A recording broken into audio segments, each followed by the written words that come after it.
तो फिल्म की शुरुआत में हम देखते हैं कि एक बूढ़ी औरत जमीन पर रेंगते हुए चल रही है, शायद इस वजह से क्योंकि उसकी उम्र काफी ज्यादा है, जिससे उसका जिस्म काफी कमजोर हो गया है, इतना कमजोर कि वो खड़ी भी नहीं हो सकती। जिसके बाद वो एक काफी लंबी रस्सी को पहले टेबल से बांधती है और फिर उसका दूसरा हिस्सा खिड़की से बाहर फेंक देती है। देखने से ऐसा लग रहा था जैसे उस अपार्टमेंट से काफी नफरत करती है और कैसे भी करके यहाँ से बाहर निकलना चाहती है, फिर चाहे इसके लिए उसे खिड़की का इस्तेमाल ही क्यों ना करना पड़े। फिर अपने बुढ़ापे और कमजोरी के बावजूद भी वो हिम्मत करती है और किसी तरह खिड़की से बाहर आकर रस्सी को पकड़ लेती है। उसने रस्सी को काफी मजबूती से पकड़ा हुआ था, लेकिन फिर जैसे ही वो नीचे जाने की कोशिश करती है तो तभी अचानक से उसका पाँव और हाथ फिसल जाते हैं, जिससे वो धीरे धीरे नीचे गिरने लगती है। अब उसे देखने से ऐसा लग रहा था जिससे वो नीचे गिरकर मर जाएगी, मगर तभी अचानक उसका एक पैर रस्सी में अटक जाता है और वो जमीन से टकराने से बाल बाल बचती है। क्योंकि वो जमीन के काफी करीब थी तो वो खुद ही वहाँ से निकलने की कोशिश करती है, मगर वहाँ से नहीं निकल पाती क्योंकि वो रस्सी उसे दोबारा से अंदर खींचने लगती है, जिस दौरान उसके नकली दांत भी वहीं गिर जाते हैं। रस्सी उसे खींचकर अपार्टमेंट के अंदर ले आती है और वो खिड़की को ही बंद कर देता है, मगर हम उसे नहीं देख पाते। वो शायद कोई ना नजर आने वाली ताकत हो सकती है। इसके बाद हम देखते हैं कि एक तकरीबन 25 साल की लड़की जिसका नाम आना होता है, वो भी यहाँ इस अपार्टमेंट में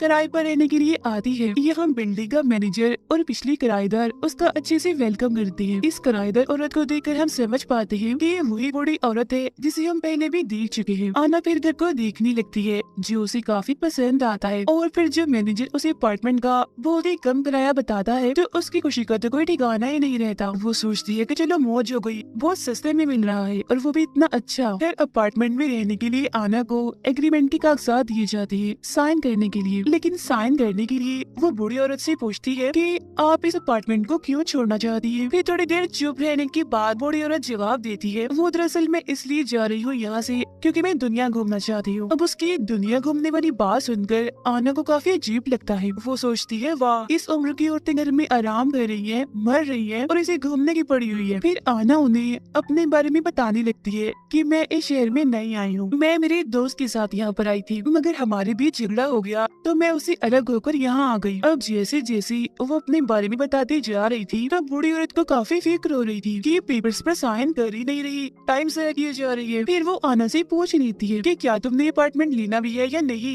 ये सिर्फ बातें करने आई हो। जिस पर आना कहती है हाँ हाँ क्यों नहीं, मुझे अपार्टमेंट चाहिए। जिसके बाद जब वो उसे एग्रीमेंट की कागजात पकड़ाती है और वो साइन करने लगती है तो पेन ही नहीं चल रहा होता, लेकिन बूढ़ी औरत के पास पेन निकल आता है और वो फौरन आना को देती है। ऐसा लग रहा था इस बूढ़ी औरत को काफी जल्दी है इस अपार्टमेंट को किराए पर देने की। अब जैसी उनकी डील बनती है, मतलब कि आना ये अपार्टमेंट किराए पर ले लेती है, तो बूढ़ी औरत जल्दी से अपना सारा सामान पैक करके यहाँ से चली जाती है। फिर मैनेजर आना को अपार्टमेंट की चाबियां देते हुए कहता है कि घबराना नहीं और कोई भी मदद चाहिए हो फौरन मुझे कॉल कर लेना, मैं आ जाऊंगा। ये कहने के बाद वो भी चला जाता है। बाद में आना जल्दी से घर को साफ करती है और अपना पूरा सामान सेट करके दीवारों पर पेंट करने लगती है, क्योंकि यहाँ की दीवारें काफी गंदी और पुरानी लग रही थी। अपार्टमेंट में काफी गंदगी और धूल मिट्टी भी पड़ी होती है, इसीलिए वो फालतू सामान बाहर फेंक देती है। जिसके बाद वो छोटे से कपड़े से सारी धूल मिट्टी साफ करती है और बाद में वो कपड़ा भी वो बाहर फेंक देती है। लेकिन फिर जैसे ही वो कूड़ा फेंक कर वापस आती है तो बड़ी हैरान करने वाली चीज देखती है कि जो धूल मिट्टी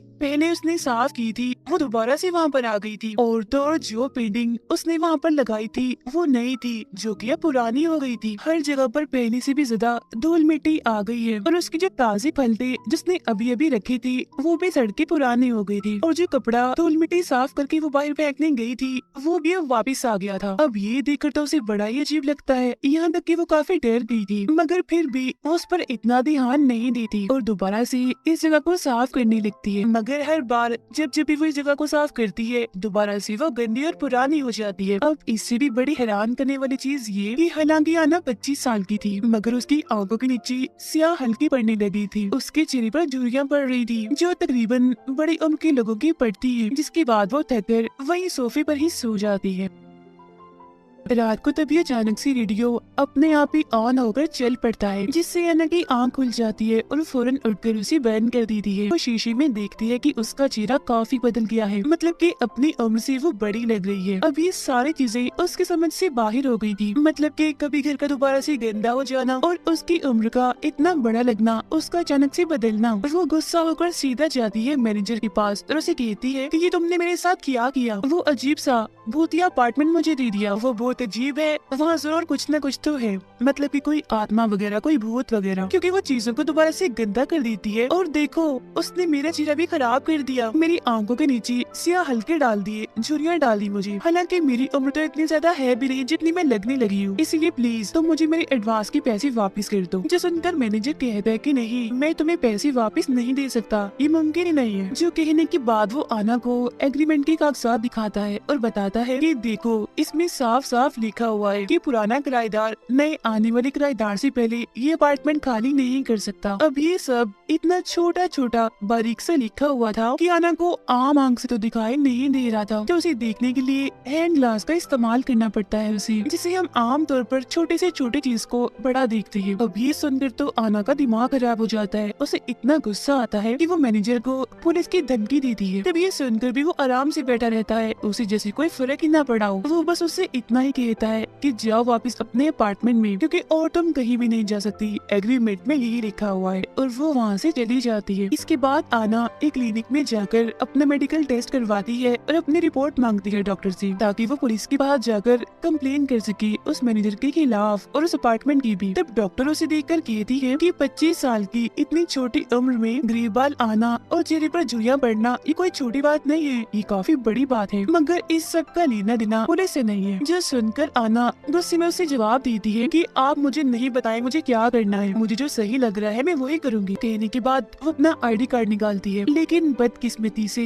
उसकी ID कार्ड पर तो कुछ था ही नहीं, क्योंकि वहाँ पर से सब कुछ मिट चुका था। अब क्योंकि आना उस अपार्टमेंट से तंग आ गई थी, इसलिए वो वहाँ जाना नहीं चाहती थी, तो रात गुजारने के लिए वो एक होटल में जाती है, जहाँ का रिसेप्शनिस्ट उससे उसका ID कार्ड मांगता है, जो हम जानते हैं कि उसके पास नहीं है, क्योंकि वो तो सारी मिट गई है, तो इसी वजह से उसे ज्यादा पैसे भरने पड़ते हैं। फिर रात को जब वो सो रही थी तो अचानक से उसकी आंख खुल जाती है, उससे उठा ही नहीं जा रहा था, वो काफी कमजोर महसूस कर रही थी। और तब एक बड़ी हैरान करने वाली बात सामने आती है कि वो अभी काफी बूढ़ी औरत बन गई है, जो तकरीबन 80 साल की है। उसके चेहरे, हाथ, पैरों पर हर जगह झुर्रियां पड़ गई है, जाहिर है वो बूढ़ी हो गई है। वॉशरूम में आकर उस बेचारी को खांसी होने लगती है, जिससे तभी अचानक उसके दांत टूट के बाहर गिर जाते हैं। अगले दिन आना दोबारा उसी अपार्टमेंट में जाती है और जाके वहाँ मैनेजर से मिलती है, मगर मैनेजर उसकी ऐसी हालत देखकर हैरान नहीं होता, बल्कि उल्टा वो उसे ही कहता है कि तुम्हें सारे रूल्स का ख्याल रखना चाहिए था, जिनमें साफ साफ लिखा हुआ है कि तुम बाहर नहीं जा सकते हो। तो अब ये बात सामने आती है कि जो भी एग्रीमेंट पर साइन करता है, अगर वो बाहर जाने की कोशिश करे तो उसकी उम्र बढ़ जाती है, तब तक फिर वो वैसा रहता है जब तक कि वो मर नहीं जाता। इसके बाद मैनेजर उसे ये भी बताता है कि ये अपार्टमेंट बड़ा ही अजीब, बड़ा ही अनोखा है, इसे अकेला रहना बिल्कुल भी पसंद नहीं है, ये चाहता है कि इसके साथ हर वक्त कोई ना कोई रहे, तो यही वजह है कि वहाँ पर किराएदार का होना जरूरी होता है। अब मैनेजर से बात करने के बाद आना वापिस अपने कमरे में चली जाती है, यानी उसी अजीब भूतिया कमरे में। कुछ देर के बाद मैनेजर को एहसास होता है कि मेरी माचिस यहाँ पर नहीं है, वो गायब है। उसे लगने लगता है कि जरूर वो आना उठा कर ले गई है, इसीलिए वो जल्दी से उसके अपार्टमेंट की तरफ जाता है और देखता है कि उसका दरवाजा तो अंदर से बंद है।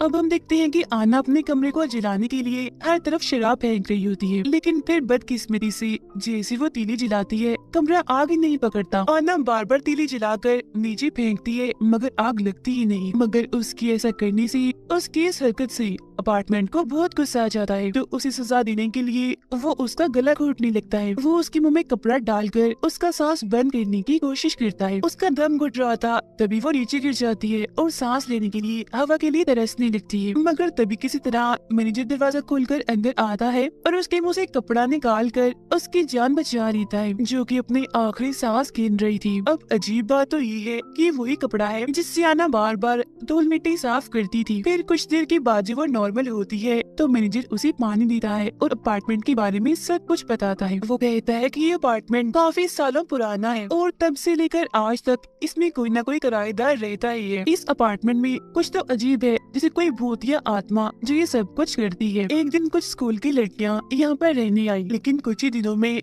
वो बहुत ज्यादा बूढ़ी हो गई, जैसे तुम हो गई हो। ये हादसा खबरों में भी आया और हर जगह फैल गया। फिर एक आदमी को लगा कि यहाँ पर कोई भूत, कोई आत्मा है, इसीलिए उसने यहाँ पर जादू करने की कोशिश की, मगर वो अपने प्लान में कामयाब नहीं हुआ। उल्टा बड़े ही अजीब तरीके से उसकी मौत हो गई, जिसका मतलब ये है कि इस अपार्टमेंट में जो कोई भी चीज है वो बहुत ही खतरनाक है और यहाँ पर कोई भी किसी भी किस्म की छेड़छाड़ वो पसंद नहीं करती। यही वजह है कि गवर्नमेंट ने भी इस अपार्टमेंट के बारे में सोचना बैन कर दिया है और इसे बस खुफिया ही रखा हुआ है। पुलिस भी यहाँ पर आने से डरती है, इसके खिलाफ कोई भी एक्शन वो नहीं लेती। फिर जब मैनेजर वहाँ से जा रहा होता है तो वो उसे मशवरा देता है कि अगर तुम्हें अपनी जान इस अपार्टमेंट से छुड़वानी है तो कोई नया किराएदार ढूंढ कर लाओ, क्योंकि तुम्हारे पास ये एक चारा है जिससे तुम यहाँ से निकल सकती हो, वरना इसके अलावा यहाँ से तुम नहीं निकल सकती। आगे हम देखते हैं कि आनंद तैयार होकर अपने दोस्त के पास जाती है उसे मदद मांगने के लिए, लेकिन जाहिर है वो बूढ़ी हो गई थी, इसलिए वो उसे पहचान ही नहीं पाता। वो उसे अपनी पहचान बताने की भी कोशिश करती है कि मैं हूँ, मुझे पहचानो आना, मगर उसे ऐसा लगता है कि बूढ़ी औरत शायद ये कहना चाहती है कि मैं आना की दादी या फिर नानी हूँ। और फिर तभी इधर उसके दोस्त की वाइफ आ जाती है, क्योंकि उसने शादी कर ली थी, वो उसे लेने आई थी। यहाँ उसके सामने ये बात आती है कि ये दोनों भी अपने रहने के लिए किराए पर घर ढूंढ रहे हैं। अब हालांकि उसके पास ये अच्छा मौका था कि ये उन दोनों को अपना अपार्टमेंट देकर अपनी जान छुड़वा ले, मगर वो कुछ नहीं कहती, चुप रहती है और उन्हें वहाँ से जाने देती है। फिर अब रात को आना जब सो रही थी तो दोबारा से रेडियो चलने लगता है और वहाँ की कुछ चीजें अपने आप ही चलने लगती है। ऐसा लग रहा था जैसे वो अपार्टमेंट उसकी मदद करना चाहता है, उससे दोस्ती करना चाह रहा है, जैसे उसके लिए खाना बनाता है, चाय बनाता है, और जब आना उठती है तो खाना उसके सामने पककर बिल्कुल तैयार होता है, मगर वो उसे खाने की बजाय फेंक देती है। वो वहाँ देखती है कि चाय भी पड़ी हुई है। अब उसे जरा भी अंदाजा नहीं था कि चाय इस अपार्टमेंट नहीं बनाई है मेरे लिए। वो थोड़ी सी चाय पीने का फैसला करती है। बेचारी धीरे धीरे चाय कप में डालती है और फिर उसे पीने लगती है। चाय उसे काफी पसंद आती है। फिर वो डस्टबिन के पास पड़े बिस्किट को उठाती है जो उसने अभी अभी फेंका था और उसे खाने लगती है। वो बेचारी अब इतनी नाजुक और कमजोर हो गई थी कि चलने के लिए उसे छड़ी का इस्तेमाल करना पड़ता है। उसकी हालत देखने से ऐसा लग रहा था जैसे वो 100 साल की बूढ़ी औरत बन गई हो। फिर जब वो अपने हाथ को देखती है तो उसे एहसास होता है जैसे मेरे हाथ में कुछ चल रहा है। अब ये देखने के लिए कि अंदर क्या है, वो अपना मास्क खींचने लगती है और वो ये देखकर काफी हैरान हो जाती है कि मेरा मास्क तो बड़ी आसानी से ही निकल रहा है। वो देखती है कि मेरे हाथ के अंदर एक अजीब सी तार जैसी कोई चीज है, जिससे वो समझ जाती है कि बस वो टाइम आ गया है जब मुझे इस दुनिया को छोड़कर जाना है, मतलब कि मेरी मौत का टाइम। इसीलिए वो मैनेजर को अपने पास बुलाती है।